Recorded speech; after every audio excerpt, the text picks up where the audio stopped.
খুব ভালো বন্ধু ছিলাম আমরা পাঁচজন। ছোটবেলা থেকেই সবসময় আমরা একসাথেই বড় হয়েছি। কলেজের পর উচ্চশিক্ষার জন্য বাইরে যাব, কিন্তু বন্ধুদের ছেড়ে যেতে ইচ্ছা করছিল না। কিন্তু কী আর করা, যেতে তো হবেই।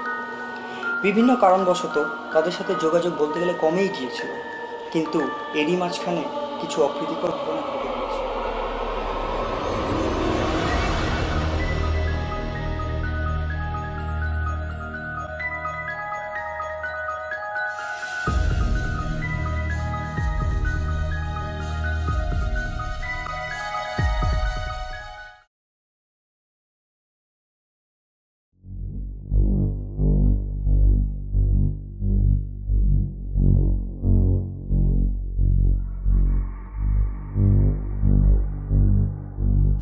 তোরা ভালো রেজাল্ট করছস, ঠিক আছে, তোরাই তো করবি।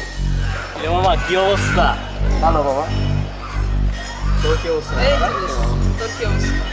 আমার অবস্থা কি কম, আমার ঝাক্কাস মেডিকেলের রেজাল্ট দিচ্ছে জানোস তো? 255 ম্যান। 215। আরে শালা, তোরাও তো পরীক্ষা দিছিস?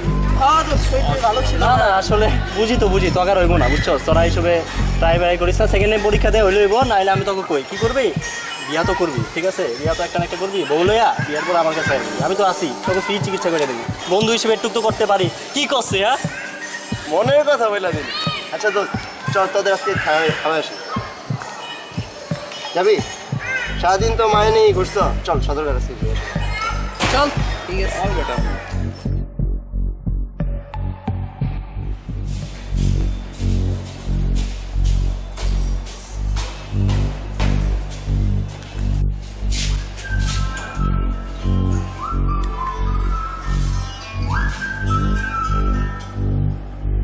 হ্যালো।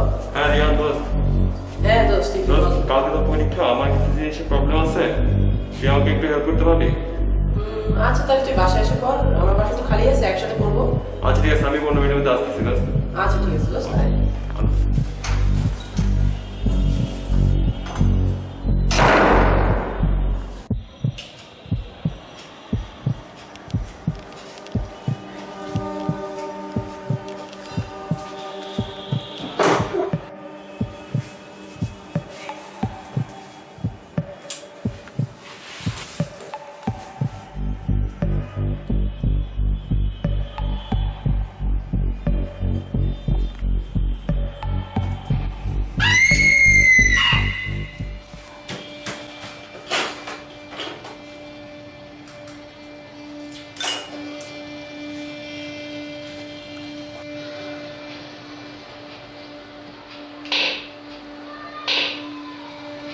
What the?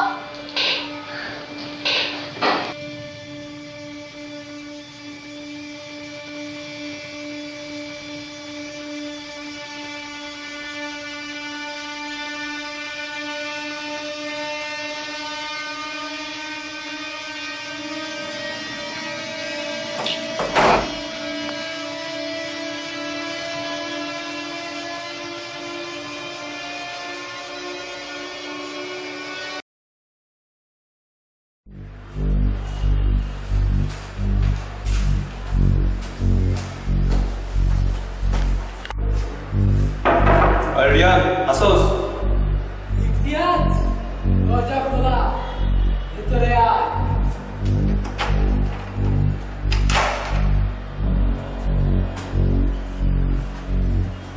আর রিয়ান, রিয়ান তুই কই তুই?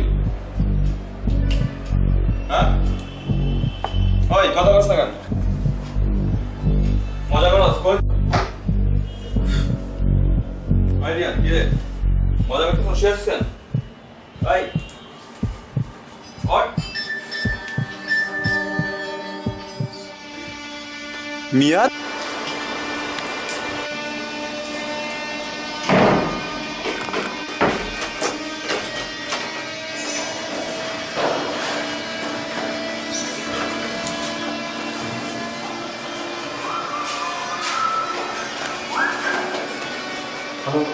আন্টি, না আন্টি, না না, হ্যাঁ আন্টি আসুন তো।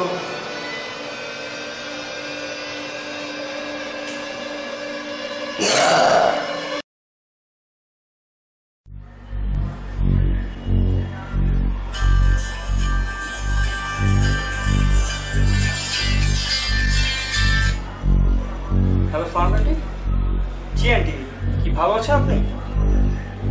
রিয়ানের কি সমস্যা হয়েছে বাসায়?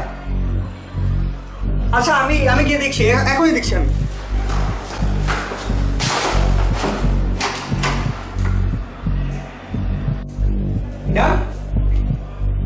রিয়ান, রিয়ান, রিয়ান, রিয়ান,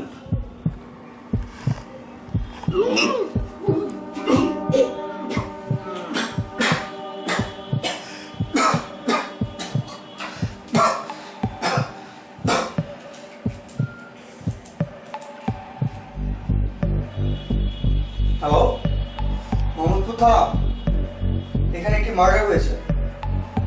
জি জি,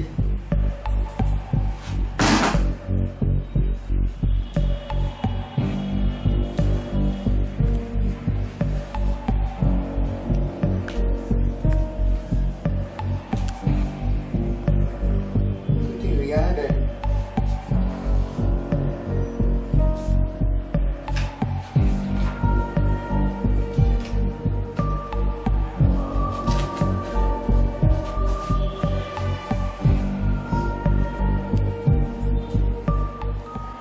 পাঁচই নভেম্বর 2012, ঠিক একই তারিখেই আমার দুই বন্ধু মিয়াদ এবং শাকিল নদীতে পড়ে মারা গিয়েছিল।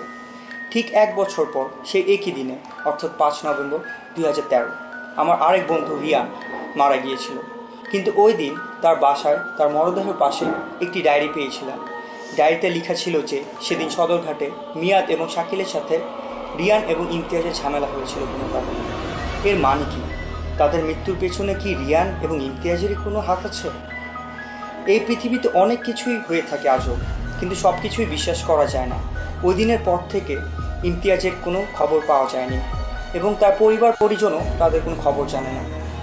তো ইমতিয়াজের কী হয়েছিল তা এখনও অজানাই রয়ে গিয়েছে।